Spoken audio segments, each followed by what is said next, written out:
Welcome back to my channel.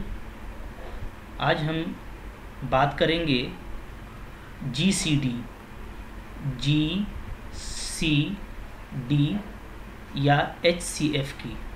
यानी हम बात करने वाले हैं मैथमेटिक्स की, बिल्कुल जो हमारा बेसिक मैथ है उसकी मैं बात कर रहा हूँ, ठीक है। और हम इसमें बात करते हैं नॉलेज प्लस अंडरस्टैंडिंग की, कि क्या हमको सिर्फ नॉलेज है या हम अंडरस्टैंडिंग भी रखते हैं, ठीक है। सो हम बात करने वाले हैं नॉलेज और अंडरस्टैंडिंग की। आइए, आपको अगर मैथ्स में कहा जाए कि दो वैल्यू का आपको GCD निकालना है, 2 या 3 वैल्यू का, मैं यहाँ पे 2 वैल्यू की बात कर रहा हूँ, पूरा डिटेल में मैं नहीं जाऊँगा, ठीक है। बस मुझको नॉलेज और अंडरस्टैंडिंग समझाना है। तो देखिए, सपोज़ कीजिए 30 और 45 का मेरे को GCD या HCF निकालने के लिए कहा जाता है। तो हमारे पास में जो नॉलेज है वो ये है, हम लोग क्या करते हैं, हम लोग इनको प्राइम फैक्टर्स में पहले डिवाइड करते हैं, ठीक है। तो प्राइम फैक्टर में तोड़िएगा दोनों को, तो क्या होगा, 30 को हम क्या लिख सकते हैं, 30 को हम लिख सकते हैं 2 × 3 × 5, ठीक है। और 40 को क्या लिखेंगे, 40 को हम लोग लिखेंगे 3 का स्क्वायर × 5, यानी 9 5 जा 45, ठीक है।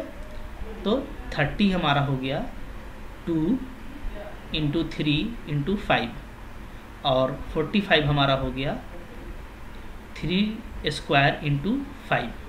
अब जब हम लोगों को इसका GCD निकालना होता है या HCF निकालना होता है, तो हम लोग क्या करते हैं, हम लोग जो कॉमन प्राइम फैक्टर है, कॉमन प्राइम फैक्टर्स, उसको हम लोग अलग करते हैं, ठीक है।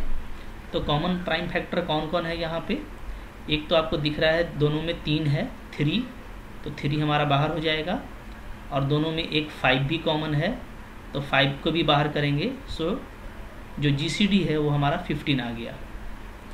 अब आइए देखिए, जो अंडरस्टैंडिंग है वो ये है कि हम इसका फुल फॉर्म देखें। इसका फुल फॉर्म क्या है, फुल फॉर्म है इसका ग्रेटेस्ट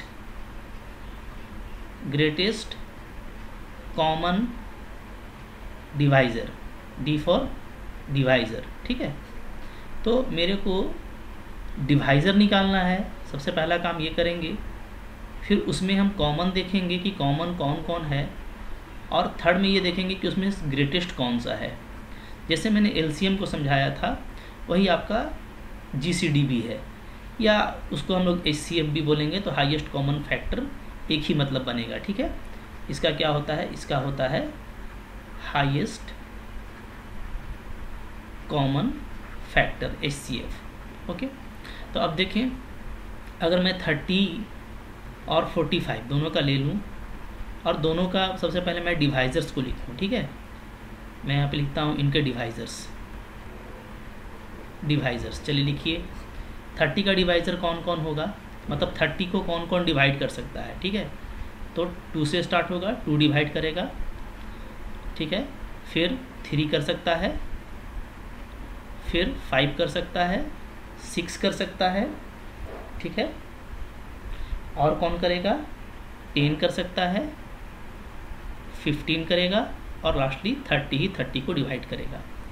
अगर मैं 45 के डिवाइज़र्स को लिखूं, तो 45 का डिवाइज़र कौन होगा, 2 तो नहीं होगा, 3 से स्टार्ट होगा, 3 होगा, 5 होगा, डेफिनेटली 9 भी होगा, ठीक है। उसके बाद आपका 15 होगा, और फिर आपका लास्ट में 15 के बाद तो कोई होने वाला नहीं है 45 का, तो 45 ही हो जाएगा। तो अब आप देखें, आपने डिवाइज़र लिखा है, आपने पहला काम कर लिया, ठीक है। अब इसमें आप कॉमन देख लें कि कॉमन कौन कौन है। तो डिवाइज़र में हमारा जो कॉमन एलिमेंट है वो है, देखिए 3, तो मैं कॉमन को इधर अलग कर देता हूँ।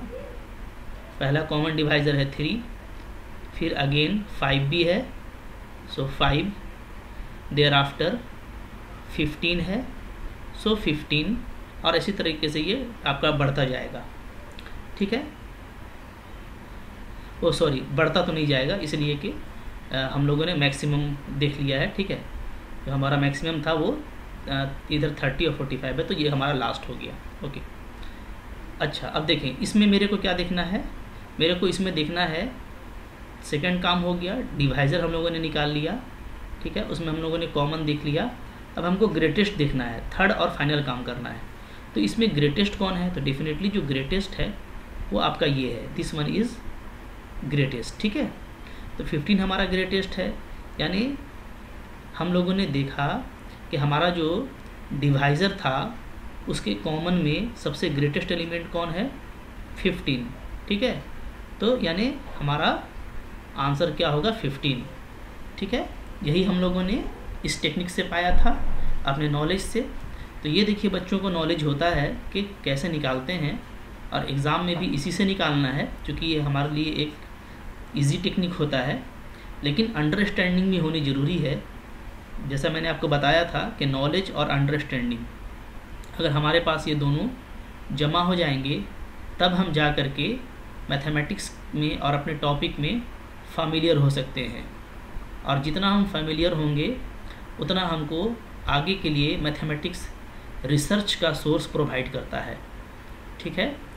तो हम इस तरीके से पढ़ेंगे, इस तरीके से पढ़ाएंगे, ताकि हमारे माइंड में जो मैथमेटिक्स के जो टर्म्स हैं, जो इसके जो टर्म्स हैं, जो टर्मिनोलॉजी है, जो इसका कॉन्सेप्ट है, वो हमारे मन में अच्छे से आ जाए, ठीक है। तो आई होप आपको ये भी अच्छे से अच्छा लगा होगा। एक छोटी सी बात है जो कहीं ना कहीं हमारे माइंड से मिसिंग रहती है, क्योंकि हम लोग ज़्यादातर जो टूल्स और नॉलेज है उसी पर अपना फोकस रखते हैं, अंडरस्टैंडिंग की तरफ नहीं जाते।